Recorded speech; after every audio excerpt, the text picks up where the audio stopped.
নায়িকা দিঘিকে বাদ দিয়ে কেন তমা মির্জাকে নিলেন পরিচালক রায়হান রাফি?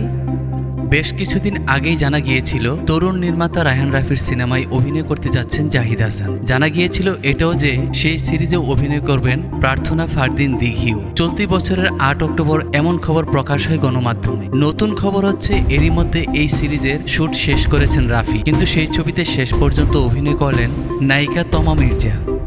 কক্সবাজারের এক বিচার বহির্ভূত হত্যাকাণ্ডকে ঘিরে এই সিরিজের গল্প। একটি সংশ্লিষ্ট সূত্রে জানা যায় সিরিজে জাহিদ হাসানের সঙ্গে অভিনয় করছেন তমা মির্জা। প্রথমে প্রার্থনা ফারদিন দিঘির নাম শোনা গেলেও তিনি এই সিরিজে অভিনয় করেননি, জানিয়েছেন দিঘি। এ প্রসঙ্গে কোনো মন্তব্য করেননি পরিচালক। যাহা বলিব মিথ্যা বলিব একটি ওটিটি প্ল্যাটফর্মের জন্য নির্মিত হলেও প্রথমে সিরিজটি সিনেমা হলে মুক্তি দেওয়া হচ্ছে বলে জানা গেছে।